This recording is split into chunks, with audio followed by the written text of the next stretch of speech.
Gaming had always been a go-to recreational activity of people, and with laptops emerging as better options than PC on this current modern living day, things move forward and year by year it's just getting powerful. The only dilemma of users right now is whether their laptops can handle their favorite all-time games. And with this ultimate gaming performance test using Asus Tuf F15, we're gonna find out how these beasts perform on different levels of quality on games and hopefully give you a baseline on whether to invest some cash on this astonishing device or you're gonna be looking for more or less. So in this gaming test, I'll be playing different categories of games like FPS, MOBA, Battle Royale, MMORPG, and action role-playing games. This test will be played in 1920 by 1080 native resolution and with different levels of quality if possible, like Epic, Ultra, High, Mid, and Low, which will be getting the averaging FPS and thermals for these test sections, and give you a guideline on what to expect about its performance on those specific games.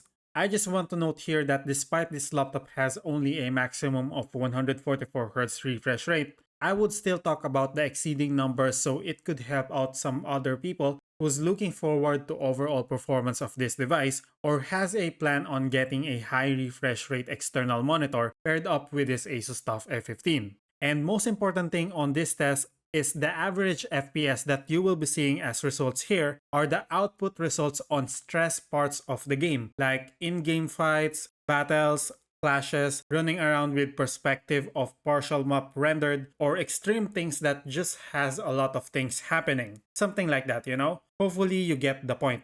If you did, let's begin the Asus Tuf F15 Ultimate Gaming Performance Test and fire this up. Let's start with Fortnite.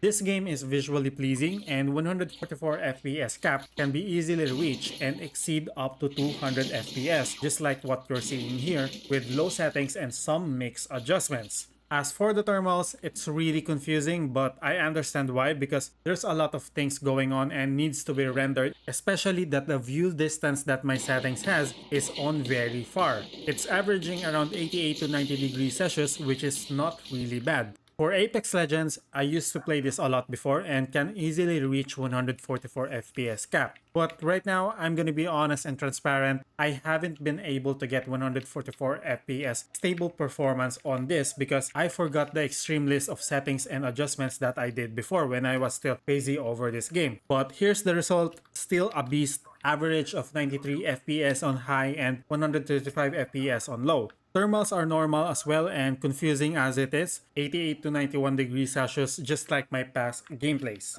On League of Legends, results are extremely good with average of 150 FPS and average thermals of 70 degrees Celsius. Nothing much to talk about here, can easily hit the 144 FPS cap and can exceed as well. Unfortunately for Counter-Strike 2, the benchmark monitoring application is not compatible, but that's fine because obviously this is not really a highly intensive game and 144 FPS stable can be achieved. As for the thermals, I'm not kind of happy because it's averaging around 88 degrees Celsius for only this. But again, it's understandable because it's on high settings, which before on CSGO, this should be only around 84 or 85, but you know, that's fine, I would still take it. As for Overwatch 2, I haven't played this game before, but with Asus Tuf F15 performance, the max setting gets average of 95 FPS down to very stable 144 FPS on low. Of course, this exceeds as well. I don't know if this game is intensive enough to stress out the laptop, but I'm happy with this one, and the thermals has a average of 85 degrees Celsius, which is just on the sweet spot.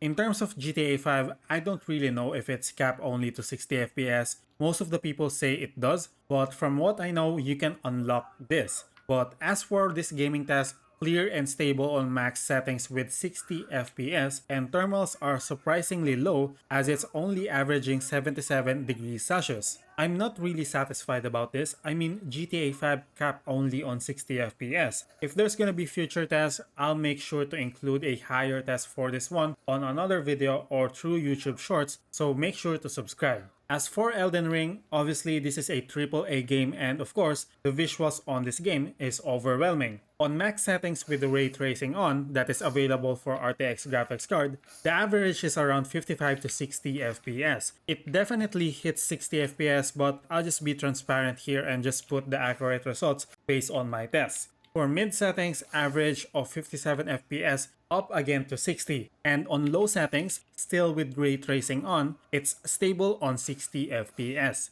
But it comes down sometimes to 59 or 58 on very active fight scenes. For sure, if you turned off ray tracing, it's gonna be super stable at 60 FPS as that's how I play it usually. Unfortunately, again, for Valorant, it's not compatible to my benchmark monitoring application, but the result here is just quick. For max settings on Valorant, 144 FPS stable is easy. Maybe there's gonna be some drops when players use 5 ults or others at the same time, but one thing that I can assure is Valorant is a popular game. And if you want to get a higher refresh rate like 165Hz external monitor, that's fine and would work well with this Asus Tuf F15 around mid or low settings. The thermals is fine, 88 degrees Celsius, still the same back when I'm still crazy over this game, like grinding around 6 to 8 hours straight. In terms of Dota 2, I only did 2 quality tests for this. On max settings, it's averaging on 115 FPS on team clashes or normal fights. And on lowest possible settings, it's averaging 155 FPS, but usually plays around 170 to 180 on just walking here and there. So 144 FPS is achievable around mid settings, or probably you're gonna have to tweak some adjustments a little bit. On Call of Duty Warzone, I'm gonna be honest again, I haven't played this game before.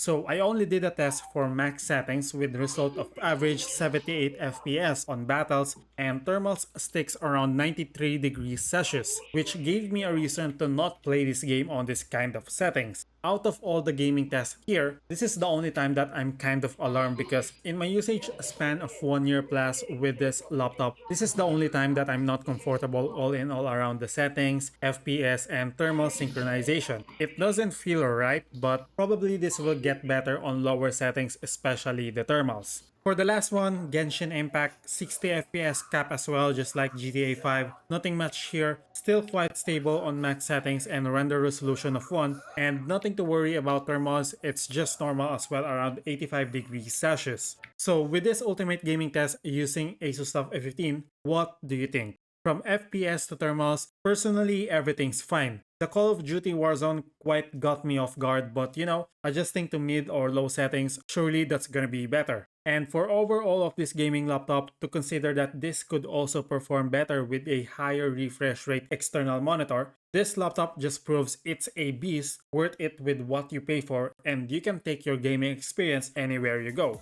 So that's it. Hopefully this video helped you.